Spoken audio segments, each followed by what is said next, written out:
5 seconds, 2 seconds, ready. Mr. Chairman, the other day when the House adjourned, I was trying to prove that even qualitatively the progress of the cooperative movement had not been satisfactory. Only primary credit societies have increased in number and size as compared to the other types of societies which actually contribute to the development of agriculture.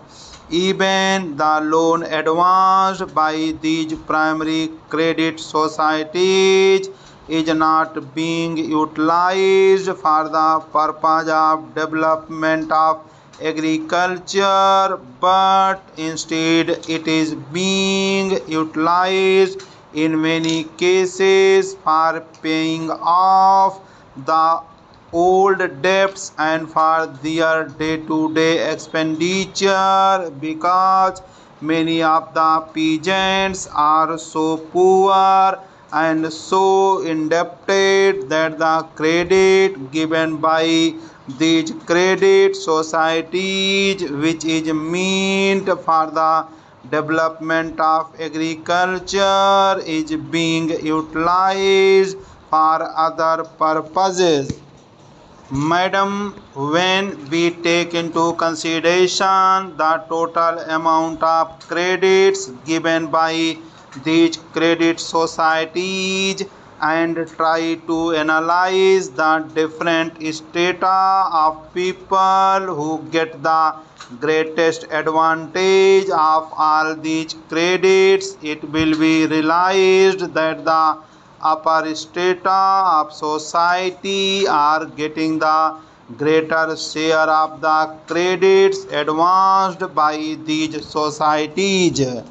Now, when we take into consideration the classification of all these societies, which gives an insight into the development or the improvement of all these societies, it will be realized that only 15% of the total number of societies are classified under A and B class. That means that only 15% of the societies are sound and are able to stand on their own legs without the help of the government or whatever it might be. This has been stated by the estimates committee as well. So the remaining 85% of the societies are not functioning satisfactorily at all. 40,000 societies were revitalized in the second plan, and last year over 15,000 societies were said to have been revitalized.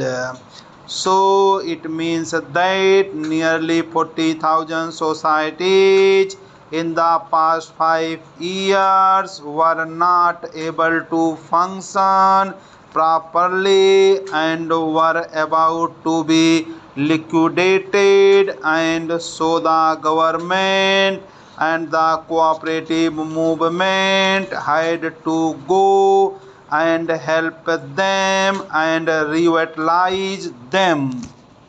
But even after spending a lot for the revitalization of the societies, we do not know whether all these societies which were dormant are active again. When we take into consideration 15,000 societies, it will prove that the cooperative societies have not improved their position. Now, madam, this bill intends to set up a corporation in place of the existing board. We are told that this corporation will continue to perform the same function as the old board. We are told that the board has been working very well and has been responsible for the development of the cooperative movement all these years. If that is so, I cannot understand the necessity for setting up a corporation different from the board.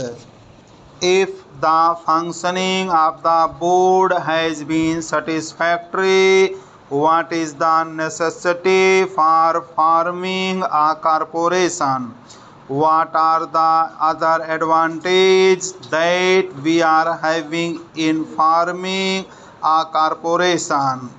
We could gather from the annual report on the corporation issued by the Ministry of Community Development and the speech of the Deputy Minister that the board has been only an advancing agency for the respective states. Of course, they have set up 3 or 4 committees to go into the question of the various aspects of the cooperative movement. I think this job can be done by the ministry itself.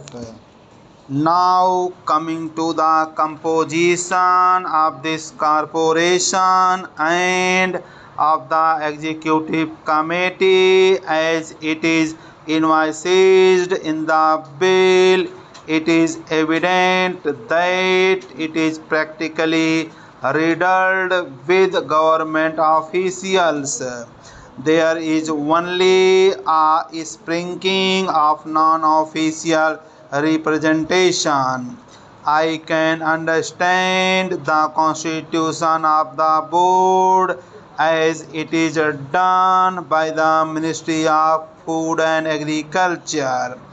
We know the views with regard to democratic decentralization of the Ministry of Food and Agriculture, but I cannot understand how the Ministry of Community Development, who lays great stress on and gives importance to democratic decentralization, can copy the some old method that was there with regard to the composition of the old board and incorporate it in the new legislation, practically going back on his own recommendations that the cooperative movement must be representative of or carried on by non-official bodies. It is relevant at this time to point out that the Prime Minister himself has pointed out that the cooperative movement must be actually carried on by non-official bodies and that official interference must be the least. But when we take into consideration the composition of the corporation and the executive committee, non-official representation is practically negligible. So all these factors have to be taken into consideration. Again, before the bill was brought forward before the House, the government should have taken advantage to liberalize certain regulations, taking into account the past experience and impediments in the growth of the cooperative movement. The government have tried to make this legislation more conducive to the development of the cooperative movement.